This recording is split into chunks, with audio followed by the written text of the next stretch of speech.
கர்த்தர் அதிசயங்களை செய்கிறார் ஊழியங்கள் வழங்கும் தேவ ஆலோசனை. இந்த நாளிலும் தேவ ஆலோசனைக்காக உங்களை வரவேற்கிறேன். நம்முடைய ஆண்டவர் நல்லவர். உங்களோடு அவர் பேச போகிறார். நல்ல ஆலோசனைகளை வேதத்திலிருந்து உங்களுக்கு தந்து உங்களை நல்வழியில் நடக்க வைத்து நன்மையான ஈவுகளை தந்து உங்களை சாட்சியாய் வைக்கப் போகிறார். இந்த நாளிலே தேவ ஆலோசனைக்காய் தெரிந்து கொண்ட வேத வசனம் எஸ்ராவின் புஸ்தகம் 7வது அதிகாரம் 18வது வசனம். எஸ்ரா 7:18. மீதியான வெள்ளியையும் பொன்னையும் கொண்டு செய்ய வேண்டியதென்று உனக்கும் உன் சகோதரருக்கு நலமாய் தோன்றுகிறபடி அதை உங்கள் தேவனுடைய சித்தத்தின்படியே செய்யுங்கள். இன்றைய தேவ ஆலோசனை தலைப்பு, தேவ சித்தத்தின்படி செய்கிறீர்களா? அதாவது பாபிலோன் தேசத்து ராஜாவாகிய அர்தசஷ்டா வேத பாரகனாகிய எஸ்ராவுக்கு ஒரு கடிதத்தை அவர் வாழ்த்தி எழுதும் பொழுது இந்த வார்த்தையை அவர் பயன்படுத்துகிறார். நீங்கள் கர்த்தருடைய ஆலய கட்டுமான பணிக்கு வெள்ளி பொன்னு அதெல்லாம் கொண்டு செய்ய வேண்டிய காரியத்தில் உங்கள் தேவனுடைய சித்தத்தின்படியே செய்யுங்கள் என்று சொல்லுகிறதை நாம் பார்க்கிறோம். தேவனுடைய பிள்ளைகளே, ஒரு புறஜாதி ராஜா தேவனுடைய பிள்ளைகளுக்கு ஆலோசனை சொல்லும்போது சொல்றாரு, நீங்கள் தேவனுடைய சித்தத்தின்படியே செய்யுங்கள். உண்மையிலேயே தேவனுடைய சித்தத்தின்படி செய்கிறது ஒரு பெரிய மேன்மை. ஆண்டவர் இந்த பூமியில் நம்மை சிருஷ்டித்து வைத்திருப்பது நோக்கம் தேவனுடைய சித்தத்தை நிறைவேற்ற வேண்டும் என்பதுதான். அப்படின்னா இந்த பூமியில் நம்ம வாழும் பொழுது தேவன் நமக்கு என்ன முன்குறித்திருக்கிறாரோ அதை நாம் இந்த பூமியில் வாழும்போது செய்யணும். ஆண்டவருடைய விருப்பத்தை நாம் இந்த பூமியில் வாழும்போது செய்யணும். அதுதான் அவருடைய ஒரு நோக்கமாக இருக்கிறது. ஆனால் இன்றைய காலகட்டத்தில் மனிதர்கள் செய்கிற காரியங்களை பார்க்கும் பொழுது எல்லாம் தேவனுடைய விருப்பத்தின்படி செய்கிறார்கள் என்று நினைத்துவிடக்கூடாது. இன்றைக்கு கர்த்தருடைய சபைகளில் இருக்கிறவர்கள் கூட அநேகர் நினைக்கிற காரியம் என்னன்னு சொன்னால், நாங்கள் தேவனுடைய சித்தத்தின்படி தான் எல்லாம் செய்கிறோம், அல்லது தேவனுடைய சித்தத்தின்படி தான் எல்லாம் நடக்குதுன்னு நினைக்கிறாங்க. நாம் அப்படி எல்லா விஷயத்தையும் எடுத்துக்கொள்ள முடியாது. அநேகர் தங்களுடைய வாழ்க்கையில் தேவ சித்தத்துக்கு மாறான காரியங்களை செய்து கொண்டிருக்கிறாங்க, நடப்பித்து கொண்டிருக்கிறாங்க. அது அவர்களுக்கே தெரியாது. நீங்கள் அப்போஸ்தல நடவடிக்கைகள் 9வது அதிகாரத்தில் 6வது வசனத்தை வாசிக்கும்போது அவன் நடுங்கி திகைத்து, ஆண்டவரை, நான் என்ன செய்ய சித்தமாக இருக்கிறீர் என்றான். அதற்கு கர்த்தர், நீ எழுந்து பட்டணத்துக்குள்ளே போ, நீ செய்ய வேண்டியது அங்கே சொல்லப்படும் என்றார். நீர் என்ன செய்ய சித்தமாக இருக்கிறீர் என்று கேள்வி கேட்ட ஆண்டவரை பார்த்து கேள்வி கேட்ட அந்த மனிதர் யாரென்றால் சவுலாகிய பவுல். அவர் இந்த கேள்வியை ஆண்டவரிடத்தில் கேட்பதற்கு முன்பாக அவருடைய வாழ்க்கை தேவனுடைய சித்தத்தின்படி இல்லை. அவர் பக்தி வைராக்கியமுள்ள ஒரு மனிதர் தான்.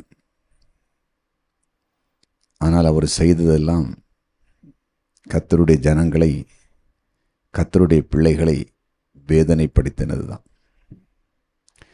ஸ்தேவானை கல்லறிந்து கொலை செய்வதற்கு தேவ பக்தி உள்ள, தேவன் மேல் விசுவாசம் உள்ள அந்த தேவ மனிதனை கொலை செய்வதற்கு முக்கியமான பங்கு வகித்தது இந்த மனிதர்.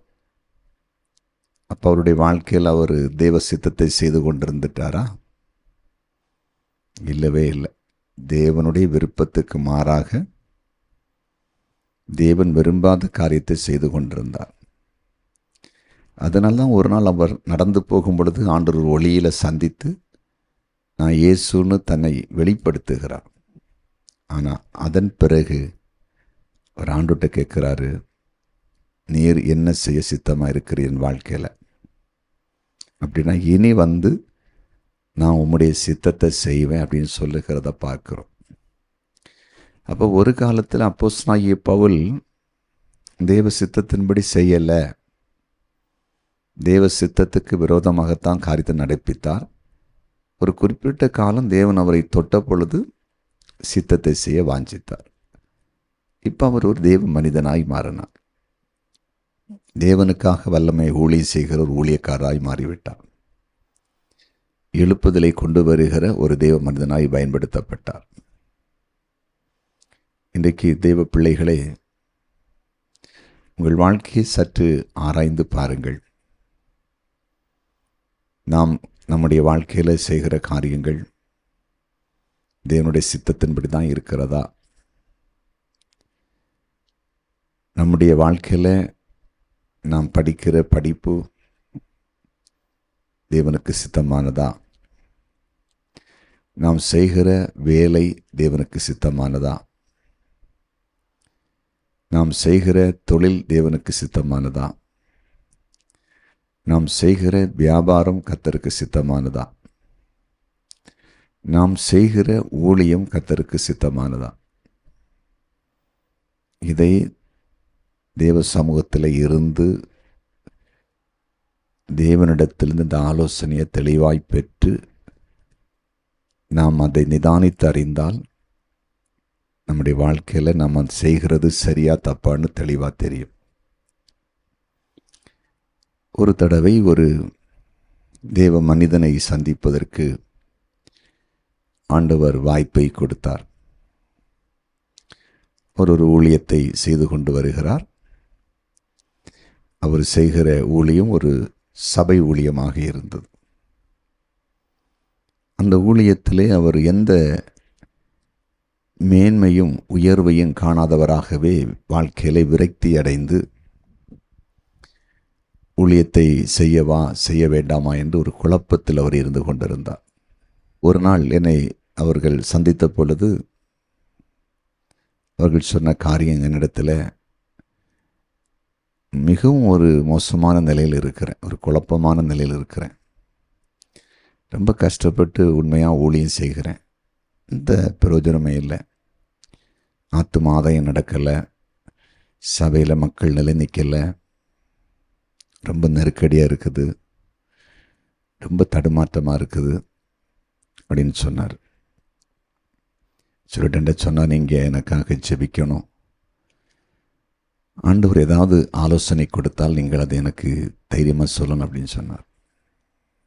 அவருக்காக அடியேன் தேவ சமூகத்தில் மன்றாடின பொழுது ஆண்டவர் சொன்னார், இவன் ஒரு சுவிசேஷகன், சுவிசேஷ அழைப்பை பெற்றவன், என்னுடைய சித்தம் ஜனங்களுக்கு என் சுவிசேஷத்தை சொல்லி சபையில் கொண்டு சேர்ப்பதற்கு தான் இவனுக்கு நான் கிருபை வச்சேன், அந்த அபிஷேகத்தை வைத்தேன், அந்த தரிசனத்தை வைத்தேன், அதுதான் சித்தம். ஆனால் இவன் அந்த ஊழியத்தை செய்ய ஆரம்பித்த உடனே சில அற்புதங்கள் நடக்க ஆரம்பிச்சது, மக்கள் தொடப்பட்டாங்க. இப்போ இவன் சில மனிதர்களுடைய ஆலோசனையை கேட்டான். நீ இனி ஒரு சபைக்கு உள்ளாக, இனி ஒருவருக்கு கீழாக நீ இருக்காத, உனக்கு கிருபை இருக்குது, வரம் இருக்குது, அற்புதம் நடக்குது,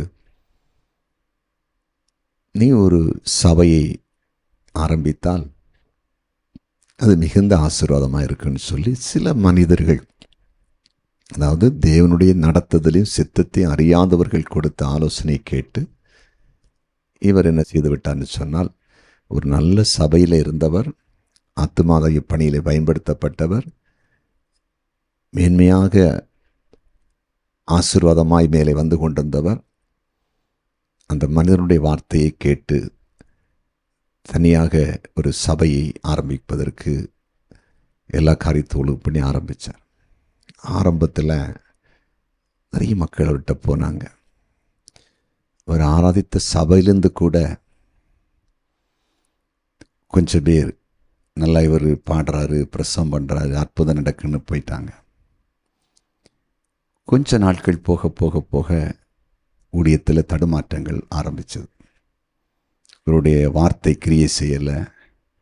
சபைக்கு என்ன உபதேசம் கொடுக்கணும் அவரால் சரியாக உபதேசம் கொடுக்க முடியலை. மக்களை சபைக்குள்ளே நிலைநிறுத்த முடியலை. பெரிய பிரச்சனைகளும் குழப்பங்களும் உண்டாகி ஊழியம் ஒரு சில மாதங்களுக்குள்ளே கீழ்நோக்கி போக ஆரம்பித்தது. ஒரு பெரிய எதிர்பார்ப்போடு ஆரம்பித்த ஊழியம் கீழ்நோக்கி போய் ரொம்ப நெருக்கடிக்குள் போய்விட்டார். ஆனால் ஆண்டவர் என்ன சொன்னார் தெரியுமா? அடியனிடத்தில், உன் சுவிசேஷ அழைப்பை பெற்றவன் ஒரு சபையை ஸ்தாபித்து மேய்ப்பனாக உட்கார்ந்து கொண்டிருக்கிறான். இவனுடைய வாழ்க்கையில் இருக்கிற சித்தம் சுவிசேஷத்தை அறிவித்து சபைகளில் ஆத்துமாக்களை சேர்ப்பது, சபைகளில் ஆத்துமாக்களை சேர்ப்பது.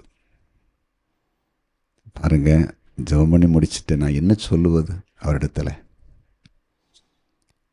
ஆனாலும் நான் தெளிவாக அவரிடத்தில் பேசினேன். எனக்கு ஆண்டவர் ஜெபிக்கும்போது, நீங்கள் ஒரு சுவிசேஷகராக இருந்து ஒரு நல்ல சபையில் ஆத்துமாக்களை ஆதாயப்படுத்தணும்னு தான் கர்த்தருடைய திட்டம்.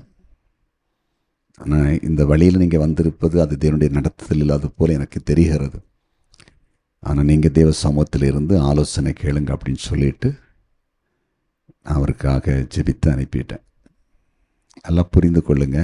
கர்த்தருடைய ஊழியத்திலேயே இப்படி இருக்குதுன்னா, இன்னைக்கு எத்தனை பேர் தங்களுடைய வாழ்க்கையில், திருமண வாழ்க்கையில் தான் விரும்பினதை மனம் போன போக்கில், கர்த்தருக்கு விருப்பம் இல்லாததை, சித்தம் இல்லாததை இன்னைக்கு வாழ்க்கை துணையாக கொண்டு வாழ்ந்து வேதனைப்பட்டு கொண்டிருக்கிறாங்க.